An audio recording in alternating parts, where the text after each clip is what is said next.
welcome back to The Mentors. This is Vadim. And Sergey. And you're listening to our weekly segment called the 5-Minute Pick-Me-Up, where we tell you stories to motivate you for the week to come. And today's episode is dedicated to all of you entrepreneurs and even freelancers and solopreneurs that are feeling stressed, are feeling overwhelmed with the amount of work that needs to get done every single day. And we're going to give you one simple answer that you probably have heard before, but maybe you just haven't had time to implement it. And this week we want you to prioritize it, and that is delegation.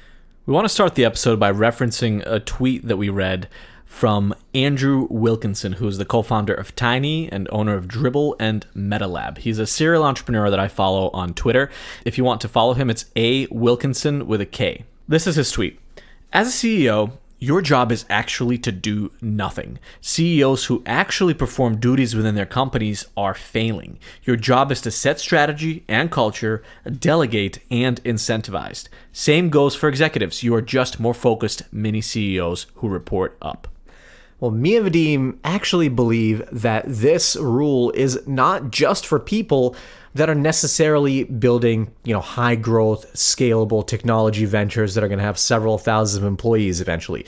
This is also really critical for any entrepreneur, whether you have a home painting business or a plumbing business or a small design consultancy that you're running with just yourself and maybe a couple of contractors. It's critical to learn how to delegate if you want to have a chance at growing at all. Now, let's be clear. If you're just starting your business and nothing is proven yet, if you don't have a repeatable model that is able to generate revenue, you have nothing to delegate yet. You still have to figure everything out, especially in the early days. However, even as you're building your business, as you're creating these systems, as things start to work, you need to have the concept of delegation top of mind right away, because that is going to be how you set yourself up for success as you grow and scale. The two main topics that we're going to discuss over the next couple of minutes are first, having the right people in place, and then finally, actually investing the time up front to be able to then effectively be able to delegate to those people. So, once you have a business that you can scale, you are now becoming more informed about the types of people that you need to bring on to delegate your tasks to. But the reason why it's important to think about the right types of people to bring on is because having the wrong people in place will actually create more work for you. It'll create more opportunities for you to want to micromanage things, completely defeating the purpose of bringing on a team to scale what you have already developed. So that's step number one for any startup, whether, again, you are a freelance shop or you're building a tech company. It's important to have the right people in place that actually belong in an early stage environment and a part of a small team. Not everybody is good for a small team or even should be part of one. The number one requirement for someone that you should be looking for is a person that deeply cares about the mission of whatever problem you're solving or whatever customer that you're serving. The reason why it's important to have somebody that's behind the business and why you run the business in the first place is because if the person doesn't believe in what the business is doing, they're never going to have the intrinsic motivation and creativity that they need to have in order to be able to effectively solve the day-to-day problems that you need them to solve without going to you for every single little thing. So that creativity initially comes from that belief in the mission and wanting to solve the problem yourself. Now that leads us to our next point. The other character trait of the types of people that you need to bring onto the team to effectively delegate tasks and scale processes are people that are self-starters.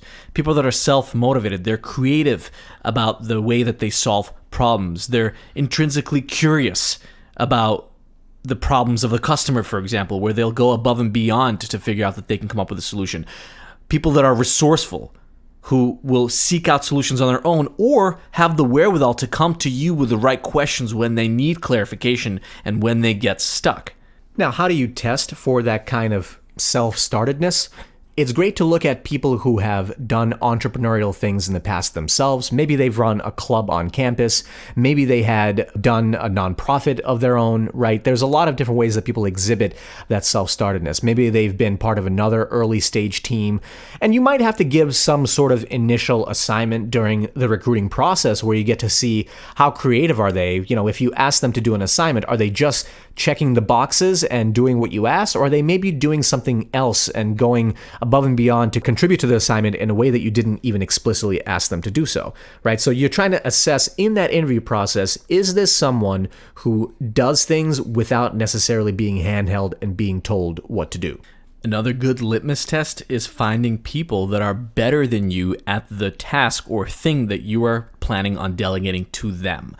There's nothing more liberating than bringing somebody on the team that is an expert at something and giving them the freedom to take direction, to take creative license with whatever it is that you're doing and make it even better. 10x whatever results you were hoping to get yourself because of the insight that they have. Now, of course, in that scenario, you do want to bring in people that are directly experienced in whatever it is you're looking to delegate to them. I should add that being a self-starter is definitely a critical trait that you need to be filtering for, but it's also not enough. You need people that are going to be willing to do the small things. Oftentimes, when you're part of an early stage team, you're doing tasks, sometimes repetitive tasks, that are not always the most fun thing to do. And you need people on your team that are going to be able to take things off your plate, such as some of those repeatable tasks, and do it in stride. Be excited to do it because they understand it's part of their job and it needs to get done. Now, sometimes it's hard to figure out how to actually identify this personality trait or these various personality traits that we listed, but we want you to think about people that you are currently working with now, or maybe people that you have worked with in the past. If you're earlier on in your career, it could be students that you had in classrooms. Think about the people that you just trusted blindly to do the work, to get things done, to figure out problems, no matter how difficult they were. I bet you can think of one or two people right now that you worked with in the last 2 years that were your go-to person. It may have been somebody above you, somebody below you, or somebody at your level, but someone that you can almost trust blindly. These are fundamentally the types of people that you want to bring onto your team early on, because later they will be leaders as well, and they will be delegating away their tasks.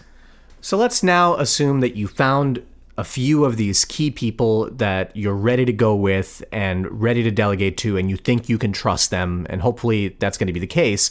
What is the next thing that you need to make sure to do to effectively delegate and not have a situation where you and the person that you're managing is frustrated? That is actually spending time up front before they even start on their first day in investing in creating the processes and systems that will help them know exactly what to do and hit the ground running once they start. So you do have to realize that simply hiring people to solve problems for you is not the solution. There will have to be some time investment up front, and a significant time investment up front, to actually hand off whatever it was that you were doing.